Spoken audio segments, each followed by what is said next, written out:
File চুরি করেছে রজত, ঘুষ খাইছে রজত, অথচ রজতকে না ধরে যে ভুল করে ফাইলটা নিজের কাছে রেখেছে তাকেই ধরেছেন। ওয়াই? কেন? ওয়াই?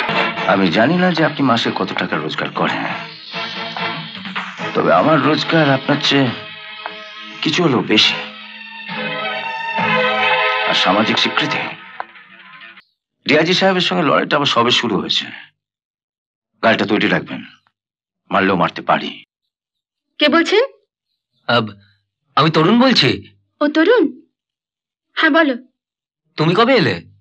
আমি আজ সকালেই এখানে এসেছি। মেজবতী পর্দাকে পুলিশে থানায় ধরে নিয়ে গেছে। কি বলে? দাদাকে পুলিশে ধরে নিয়ে গেছে? তুমি একটু মেজদাকে বলো না কিছু একটা করতে। না, তোমার মেজদা আর এসবে নিজেকে জড়াবেন না। বাবা তো বাড়িতে রয়েছেন, যা করার ওনাকেই করতে বলো। এখন এখন আমি কি করি বলো তো?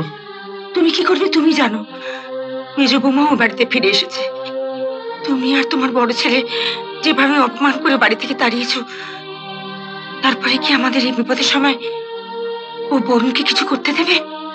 আচ্ছা, আমি কি একবার তরুণকে নিয়ে ঠাকুরপুর কাছে যাব? যেতে চাও চাও, তবে মেজ বৌমা বরুণের সঙ্গে দেখা করতে দিলে হয়। তরুণ যে ওকে ফোন করেছিল, মনে হয় মেজ বৌমা তাও ওকে বলেনি। তুই ফোন করেছিস? হ্যাঁ, মেজবতী ধরেছিল।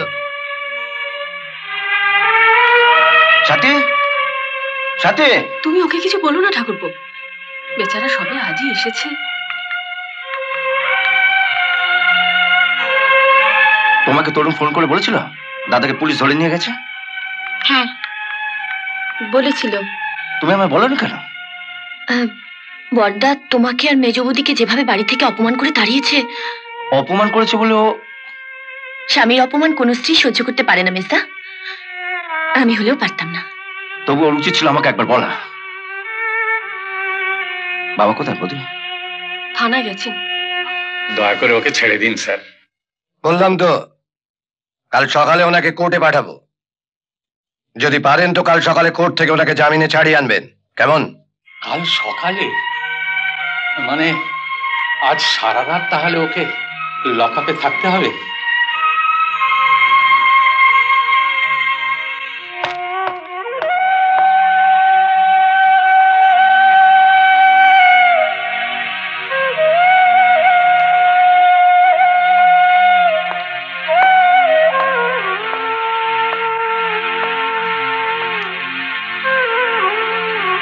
শুধু তোমাকে ধরেছে? হ্যাঁ। নাটের পুরো রজতকে ধরেনি? না। কেন? ওই তো আসল কালপ্রিট, ওকে ধরেনি কেন?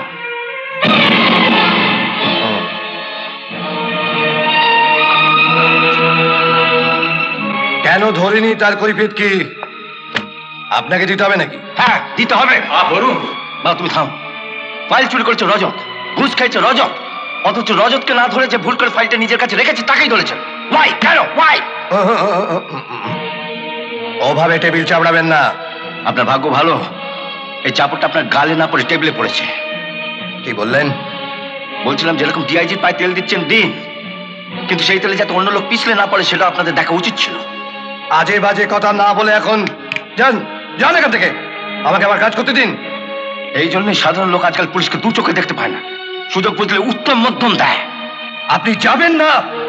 যাচ্ছি, তবে আপনাকে আমি ছাড়বো না। তুই কোথায় যাচ্ছিস? ডিআইজি কমল চ্যাটার্জির বাড়ি। আজ রোববার, ওনাকে হয়তো বাড়িতে পাওয়া যাবে।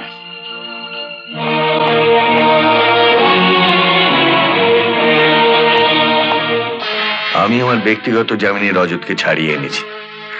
আমিও আমার ব্যক্তিগত জামিনে আমার দাদাকে ছাড়াতে চাই।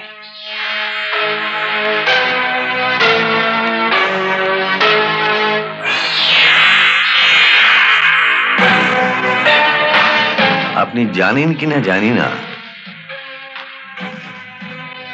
যিনি ব্যক্তিগত জামিনে আসামিকে ছাড়াবেন তার একটা সামাজিক স্বীকৃতি থাকা দরকার। আর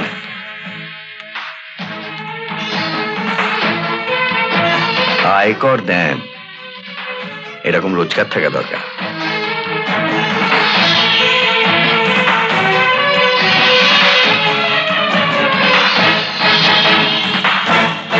আমি জানি না যে আপনি মাসে কত টাকা রোজগার করেন, তবে আমার রোজগার আপনার চেয়ে কিছু হলেও বেশি। আর সামাজিক স্বীকৃতি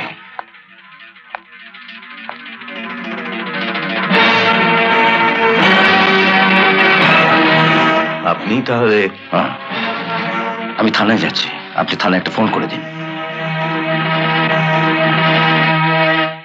স্যার, আপনার দাদাকে লক আপ থেকে এনে চা খাওয়াচ্ছি। কি টেবিলে চাপ্পড় মারবো? এই শক্ত ঘাটে চাপড় মারলে আপনার হাতে লাগতে পারে স্যার। তার চেয়ে চাপড় যদি মারতেই হয় আমার এই গালে মারুন। ডিআইজি সাহেবের সঙ্গে লড়াইটা আবার সবে শুরু হয়েছে, গাড়িটা তৈরি রাখবেন, মারলেও মারতে পারি। চল। ট্যাক্সি।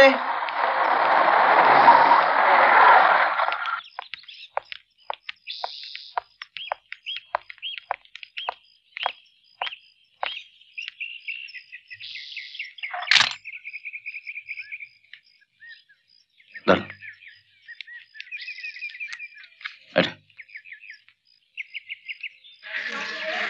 এগুলো এটা তোমার ট্যাক্সি ভাড়া, আর তুমি তো আজকাল বিড়ি ছেড়ে এটাতেই অভ্যেস করেছ। না ওঠো। তুই যাবি না? বিপদে পড়লে দেখো, নিশ্চয়ই যাও। না ওঠো।